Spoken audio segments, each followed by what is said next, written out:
السلام علیکم۔ امید ہے آپ سب خیر عافیت سے ہوں گے۔ تو آئیے آج کی آیتیں شروع کرتے ہیں۔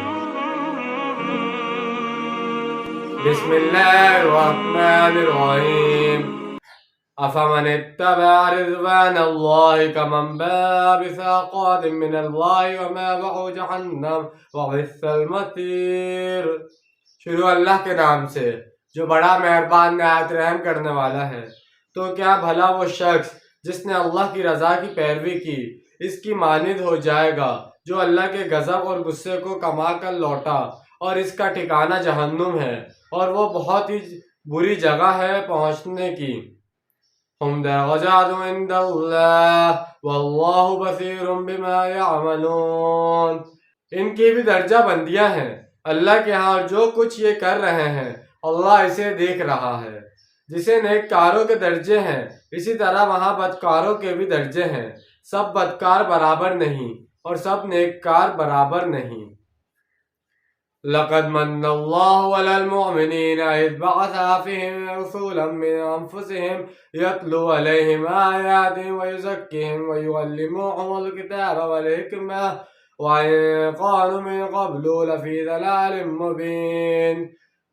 در حقیقت اللہ نے یہ بہت بڑا احسان کیا ہے اہل ایمان پر، جب ان میں اٹھایا ایک رسول صلی اللہ علیہ وسلم انہی میں سے جو تلاوت کر کے انہیں سناتا ہے اس کی آیات اور انہیں پاک کرتا ہے اور تعلیم دیتا ہے، انہیں کتاب و حکمت کی، اور یقیناً اس سے پہلے یعنی رسول صلی اللہ علیہ وسلم کی آمد سے قبل تو وہ لازماً کھلی گمراہی کے اندر مبتلا تھے۔ یہ انقلاب نبوی صلی اللہ علیہ وسلم کے اساسی منہاج کے 4 عناصر ہیں جنہیں قرآن ایسی ترتیب سے بیان کرتا ہے: تلاوت آیات، تزکیہ اور تعلیم، و کتاب و حکمت۔ حضرت ابراہیم اور حضرت اسماعیل علیہ السلام کی دعا میں جو ترتیب تھی اللہ نے اس کو تبدیل کیا ہے۔ اس پر سورہ بقرہ آیت 101 کے ذیل میں گفتگو ہو چکی ہے۔ أَوَلَمَّا أَصَابَتْكُم مُّصِيبَةٌ قَدْ أَصَبْتُم مِّثْلَهَا قُلْتُمْ أَنَّ هَٰذَا قُلْ هُوَ مِنْ عِندِ أَنفُسِكُمْ إِنَّ اللَّهَ عَلَىٰ كُلِّ شَيْءٍ قَدِيرٌ۔ اور کیا جب تم پر ایک مصیبت آئی جبکہ تم اس سے دگنی مصیبت ان کو پہنچا چکے ہو تو تم کہنے لگے کہ یہ کہاں سے آ گئی؟ اے نبی صلی اللہ علیہ وسلم کہہ دیجئے یہ تمہارے اپنے نفسوں کی شرارت کی وجہ سے ہوا ہے، یقیناً اللہ تو ہر چیز پر قادر ہے۔ یعنی یہ کیوں ہو گیا؟ اللہ نے پہلے مدد کی تھی، اب کیوں نہیں کی؟ غلطی تم نے کی تھی، امیر کے حکم کی خلاف ورزی تم نے کی تھی جس کا خمیازہ تم کو بھگتنا پڑا۔ گویا اسی مضمون کو یہاں دہرا کر لایا گیا ہے جو پیچھے آیت 106 میں بیان ہو چکا ہے کہ اللہ نے وعدہ اپنا پورا کر چکا تھا اور تم دشمن پر غالب آ چکے تھے۔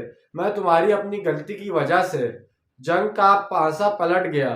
اللہ چاہتا تو تمہیں کوئی سزا نہ دیتا، بغیر سزا دیے معاف کر دیتا، لیکن اللہ کی حکمت کا تقاضا یہ ہوا کہ تمہیں سزا دی جائے، اس لیے کہ ابھی تو بڑے بڑے مراحل آنے ہیں۔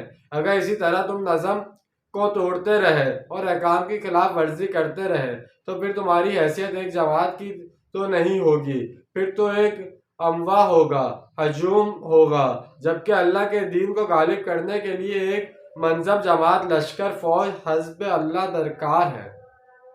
تو جیسے کہ آج ہم نے چند آیات کا ترجمہ اور تفصیل بیان کی ہے، امید ہے آج کی ویڈیو آپ کو پسند آئی ہوگی۔ ملتے ہیں اگلی ویڈیو میں، اپنا ڈھیر سارا خیال رکھیے گا، جب تک کے لیے اللہ حافظ، فی امان اللہ۔